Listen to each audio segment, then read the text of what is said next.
चाहे कितना भी गहरा संबंध हो, चाहे कितना भी अटूट रिश्ता हो, लेकिन बिना बुलाए किसी के घर नहीं जाइए।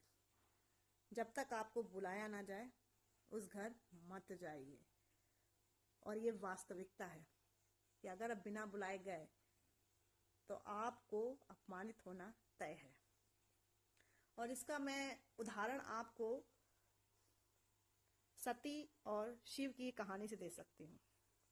जो शिव के भक्त हैं, जिन्होंने शिव महापुराण सुनी होगी या सुनते हैं, उन्हें बात पता होगी कि सती जी ने शंकर जी से शादी अपने परिवार के खिलाफ जाकर की। उनके जो पिता थे वो बिल्कुल भी शंकर जी को पसंद नहीं करते थे। सती जी की कई बहनें भी थीं, लेकिन सती जी अड़ गई कि मुझे तो इसी शख्स से शादी करनी है, चाहे कोई लाख बुराई क्यों ना करे। परिवार वाले भी झुक गए और सती और शिव का विवाह हो गया। लेकिन असल खेल विवाह के बाद शुरू हुआ यूं कि जो सती जी के पिताजी थे वो तो हर बात पे मौका ढूंढते थे कि कैसे भी करके वो शंकर जी को अपमानित करें। उन्हें ये फर्क नहीं पड़ता था कि वो अब सती के पति हैं, यानी कि उनकी बेटी के पति हैं। उनको ये लगता था कि उनकी बेटी ने उनके खिलाफ जाकर एक ऐसे शख्स का चुनाव किया जो कहीं से भी उनके बेटी के लायक नहीं है। हुआ ये कि उनके पिताजी ने, यानी सती के पिताजी ने एक यज्ञ, महायज्ञ का आयोजन किया अपने घर पर। सबको बुलाया, लेकिन अपनी बेटी सती को न्योता नहीं दिया, ना ही शंकर जी को बुलाया। शंकर जी से जब सती ने पूछा तो सती ने कहा कि मुझे जाना है, लेकिन शंकर जी ने कहा कि नहीं जाना है। उन्होंने कहा कि जब तक बुलाया ना जाए नहीं जाना चाहिए। सती नहीं मानी। सती को लगा कि भाई मेरा मायका है, मेरी बहनें हैं, मेरे माँ बाप हैं, क्यों ना जाऊं, मेरा तो हक बनता है। शंकर जी उन्हें समझाते रह गए। सती जिद्दी और वो चल पड़ी। जब पहुंची वहां पे तो वहां पर उनकी का खूब मजाक उड़ाया गया, उनका, उनके पति का। वो ये मजाक उड़ाने वाले कोई दूर के नहीं थे, वो उनकी खुद की बहनें थीं जो उनका मजाक उड़ा रही थी, जो उनको खूब सुना रही थी, जो उनको ताने कस रही थी। और इसमें पूरी भागीदारी निभाई उनके पिताश्री ने भी, यानी सती के पिताश्री ने भी। सती से जब तक बर्दाश्त हुआ तब तक तो उन्होंने बर्दाश्त किया, लेकिन जब उनके बर्दाश्त से बाहर गया तो वो बौखला उठी। उनका गुस्सा चरम पे पहुंच गया।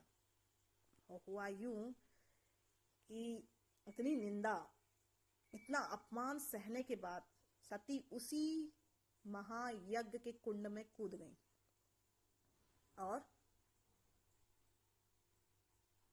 अपने प्राण गंवा दिए। शंकर जी को जब ये पता चला तो तांडव हुआ, और सती के पिता से उनका जो झगड़ा हुआ और उसके बाद जो वहां पे बवाल कलेश जो हुआ वो पुराणों में वर्णित हो गया, वो पुराणों में लिख गया। इसके बाद वही सती दोबारा जन्म लेके पार्वती के रूप में शंकर जी की अर्धांगिनी बनी। वो कहते हैं ना गौरी शंकर। हालांकि गौरी जी ने भी बहुत कड़ी तपस्या की शंकर जी को पाने के लिए। तो इस कहानी से, या ये जो पुराणों में वर्णित हमारे या ग्रंथों में वर्णित जो ये कहानी है, ये वास्तविकता है। आप कलयुग में उठा के देख लीजिए, किसी भी युग में उठा के देख लीजिए, आप प्रैक्टिकल करके देख लीजिए। शंकर जी ने मना किया, सती जी नहीं मानी और वो चल पड़ी। हुआ क्या उसका परिणाम? जिस शख्स के लिए उन्होंने अपने परिवार से लड़कर शादी की, उसी शख्स के साथ वो रह नहीं पाई, क्योंकि उस सती का अपमान हुआ, सती का अपमान हुआ। और सबसे बड़ी बात थी कि उन्हें बुलाया नहीं गया था। तो इसका सार ये है कि बिना बुलाए कहीं नहीं जाना चाहिए। कितना ही अटूट, कितना ही गहरा, कितना भी आत्मीय रिश्ता क्यों ना हो, नहीं जाना चाहिए। अपनी बातों पे, अपनी इमोशंस पे इंसान को कंट्रोल रखना चाहिए। जबरदस्ती कहीं हक नहीं जताना चाहिए, जबरदस्ती कहीं नहीं घुसना चाहिए। बिना बुलाए, किसी के आमंत्रण दिए बिना नहीं जाना चाहिए, नहीं तो इसी तरह अपमान सहना पड़ता है। और ये वास्तविकता है, क्योंकि जब आपको बुलाया जाए, जब आप जाएंगे तब आपकी इज्जत अलग होगी, और आप बिना बुलाए जाएंगे तो आपको लोग एक अजीब तरीके से ट्रीट करेंगे, और आपको खुद ये ऑब्जर्वेशन भी होगी। इतना बड़ा उदाहरण सती और शिव का है।